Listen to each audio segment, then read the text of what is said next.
അതെ.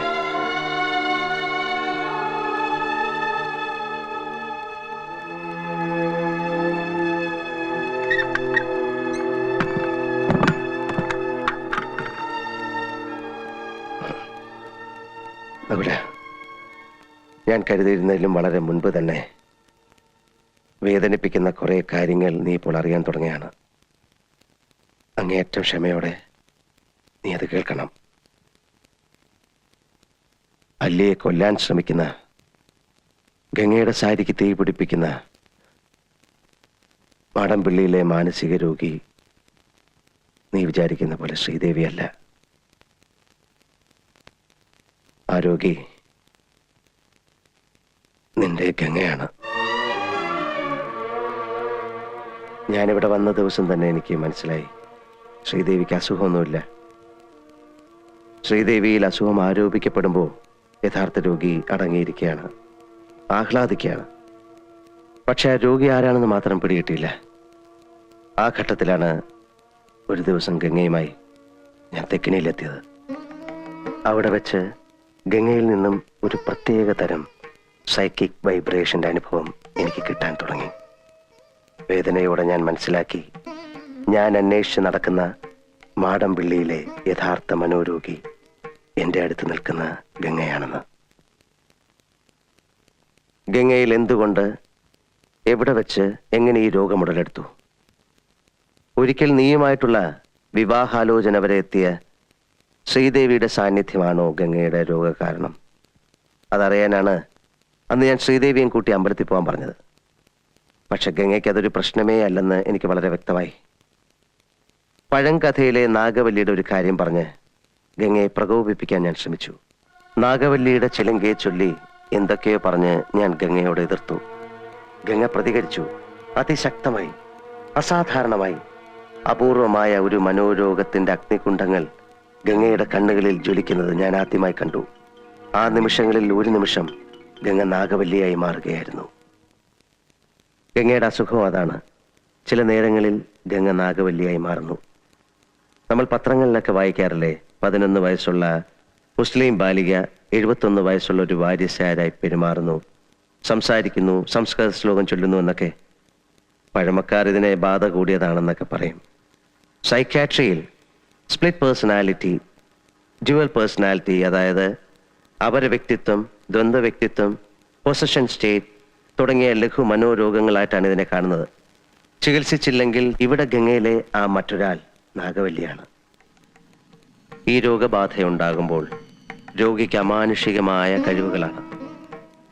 അർദ്ധരാത്രിയിൽ നിന്റെ കിടക്കയിൽ നിന്ന് നാഗവല്ലിയായി എഴുന്നേൽക്കുന്ന ഗംഗയ്ക്ക് നിന്റെ ഉറക്കത്തിന്റെ ആഴമളക്കാം. നീ എത്ര സമയം ഉറങ്ങും, ഏത് സെക്കൻഡിൽ ഉണരും ഒക്കെ അറിയാം. പകൽ സമയങ്ങളിൽ നിന്നോടൊപ്പം നടന്ന് നീ പോലും അറിയാതെ പലതും എറിഞ്ഞുടയ്ക്കുന്നു, കത്തിക്കുന്നു. രാത്രി കാലങ്ങളിൽ നൃത്തം പഠിച്ചിട്ടില്ലാത്ത ഗംഗ തമിഴ് പാട്ട് പാടി നൃത്തം ചെയ്യുന്നു. പക്ഷെ ഇതൊക്കെ താനാണ് ചെയ്യുന്നതെന്ന സത്യം പാവം ഗംഗ അറിയുന്നില്ല. ഗംഗയിലെ മനോരോഗിയുടെ സഞ്ചാര ദിശയും ലക്ഷ്യവും കണ്ടെത്താനായി ഞാൻ അന്ന് അർദ്ധരാത്രിക്ക് തെക്കിനിയിലെത്തി. ഗംഗയിലെ ചിത്തരോഗിയുമായി സംസാരിച്ചു. ഭാഷ തമിഴായിരുന്നു. ന്യൂറോസിസിൽ തുടങ്ങി സൈക്കോസിസിന്റെ, ചിത്തഭ്രമത്തിന്റെ സങ്കീർണമായ മേഖലകളിലൂടെ സഞ്ചരിച്ച് വല്ലാത്ത ഒരു കൊലപാതക പ്രവണതയുമായി നിൽക്കുകയായിരുന്നു ഗംഗ അന്നവിടെ. എന്തെങ്കിലും എനിക്ക് ചെയ്യണമെങ്കിൽ ഗംഗയുടെ ബാല്യത്തെക്കുറിച്ച് അറിയണമായിരുന്നു. ഞാൻ ചന്തുവിനെയും കൂട്ടി പുറപ്പെട്ടു ഗംഗ ജനിച്ചു വളർന്ന ഏവൂർ എന്ന ഗ്രാമത്തിലേക്ക്. ആ നാട്ടുംപുറത്ത് ഒരു വലിയ തറവാടിന്റെ അകത്തളത്തിൽ മുത്തശ്ശിയോടൊപ്പം പുള്ളുവൻ പാട്ടും പഴങ്കഥകളും കേട്ടു വളർന്ന ഒരു കൊച്ചു പെൺകുട്ടി. അവളെ 3 വയസ്സ് തികയും മുമ്പേ മുത്തശ്ശിയുടെ കയ്യിലേക്ക് വലിച്ചെറിഞ്ഞിട്ട് ഉന്നത ഉദ്യോഗത്തിന്റെ തിരക്കുമായി കൽക്കട്ടയിലേക്ക് പോയ അച്ഛനമ്മമാർ. അച്ഛന്റെയും അമ്മയുടെയും വരവും കാത്ത് ഉച്ചഗംഗ ദിവസങ്ങളോളം പടിപ്പുര വാതിലിൽ വിജനമായ വഴിയിലേക്ക് കണ്ണും നട്ടിരിക്കും. പക്ഷേ ആരും വന്നില്ല. ഗംഗ SSLCക്ക് പഠിക്കുന്ന കാലം. ഗംഗയായിരുന്നു ആ സ്കൂളിന്റെ റാങ്ക് സ്വപ്നം. പരീക്ഷയ്ക്കുള്ള തത്രപ്പാടിനിടയിൽ ഗംഗ അറിയുന്നു, കൽക്കട്ടയിലെ പ്രസിദ്ധമായ ഒരു കോളേജിൽ അഡ്മിഷൻ ശരിയാക്കിയിട്ട് അച്ഛനമ്മമാർ വരുന്നു. തന്നെ കൽക്കട്ടയിലേക്ക് പറിച്ചു നടാൻ. ആ കൊച്ചു മനസ്സ് പിടഞ്ഞു. പഠിപ്പ് നിർത്തിവെച്ച് രാത്രികളിൽ ഉറക്കമില്ലാതെ ഗംഗ അലഞ്ഞു നടന്നു, ആരിൽ നിന്നൊക്കെയോ രക്ഷപ്പെടാൻ. പരീക്ഷയുടെ 1-ാം ദിവസം ഉത്തരക്കടലാസുകൾ വലിച്ചു കീറിയിട്ട് ഭ്രാന്തിയെപ്പോലെ സ്കൂൾ അങ്കണത്തിലൂടെ ഓടിയ ഗംഗയെ ആ ഹെഡ് മിസ്ട്രസ് ഇന്നും ഓർക്കുന്നു. അതായിരുന്നു ഗംഗയ്ക്കുണ്ടായ ആദ്യത്തെ സൈക്കിക് ഡിസോർഡർ. മുത്തശ്ശി ഒരുക്കിയ മന്ത്രവാദ കളത്തിൽ അനുസരണയോടെ അവളിരുന്നു. അച്ഛനമ്മമാർ പറന്നെത്തി. വന്നപാടെ അവർ ഗംഗയും കൊണ്ട് തിരിച്ചു പറന്നു കൽക്കട്ടയിലേക്ക്. അവിടെ ഏതെങ്കിലും സൈക്കാട്രിസ്റ്റിനെ കാണിച്ചു കാണണം. അയാൾ എന്തെങ്കിലും മരുന്നും കൊടുത്തു കാണണം. എനിവേ, ഉണർന്നെഴുന്നേറ്റ ഗംഗ കഴിഞ്ഞതെല്ലാം മറന്നു. അവൾ കൽക്കട്ട നഗരത്തിന്റെ സന്തതിയായി. എങ്കിലും രോഗസാധ്യത, possibility of another psychic disorder ഗംഗയിൽ ഉറങ്ങിക്കിടന്നു വർഷങ്ങളോളം. പിന്നെയായിരുന്നു നീയുമായിട്ടുള്ള വിവാഹം. വിവാഹം കഴിഞ്ഞ് നിന്റെ അമ്മയിൽ നിന്ന് ഗംഗ ഈ ഗ്രാമത്തെ പറ്റിയും ഈ തറവാട്ടുകെട്ടിനെ പറ്റിയും കേൾക്കുന്നു. ഗംഗ വന്നു നിന്നോടൊപ്പം. പക്ഷെ ഇവിടെ ഗംഗ എതിരേറ്റത് തിളങ്ങുന്ന ചമയങ്ങളും കടുത്ത ചായക്കൂട്ടുകളുമുള്ള പഴങ്കഥകളും അന്ധവിശ്വാസങ്ങളുമായിരുന്നു. അടിച്ചമർത്തപ്പെട്ട നാഗവല്ലി എന്ന കഥാപാത്രത്തിനോട് തോന്നിയ സിമ്പതി പിന്നൊരു എമ്പതിയായി മാറി. തീഷ്ണമായ ഒരുതരം തന്മയി ഭാവം. താൻ നാഗവല്ലിയാണ് എന്നൊരു തോന്നൽ.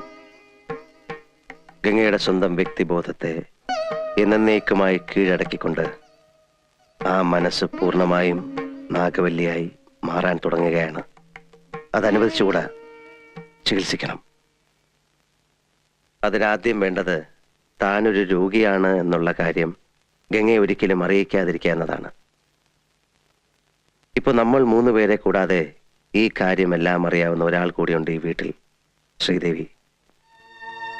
ഒരിക്കൽ എല്ലാവരുടെയും മുൻപിൽ വെച്ച് ഗംഗയുടെ രോഗം പുറത്തു വരാൻ പോകുന്നു എന്ന് തോന്നിയ ഒരു ഘട്ടത്തിൽ അതൊഴിവാക്കാനായി ഞാൻ ശ്രീദേവിയെ മുറിയിലിട്ട് പൂട്ടി.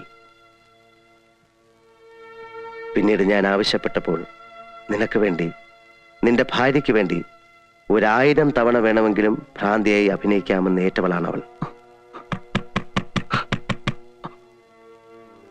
നകുലേട്ടാ, നകുലേട്ടാ, ഈ വാതിലൊന്ന് തുറന്നേ. ഇതാരെ പൂട്ടിയേ? നകുലേട്ടാ,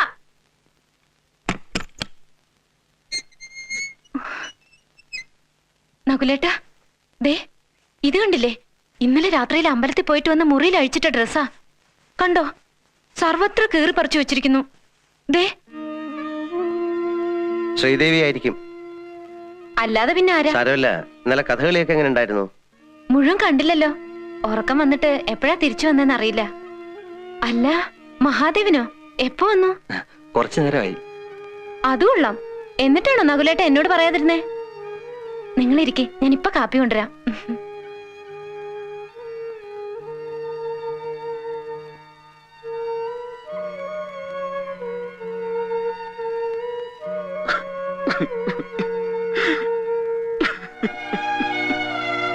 നകുല, എന്താണിത്? എന്തായി കാണിക്കുന്നത്? Cool down, cool down, relax. Relax, relax, relax. ഒരു മിനിറ്റ് പ്ലീസ്.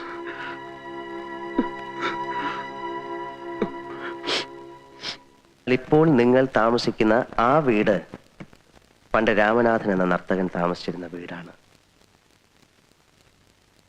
ഗംഗയിലെ ചിത്തരോഗി നാഗവല്ലിയായി മാറുന്ന നിമിഷങ്ങളിൽ താങ്കൾ ഇവിടുത്തെ പഴങ്കഥയിലെ കാമുകനായ രാമനാഥനായി മാറുന്നു.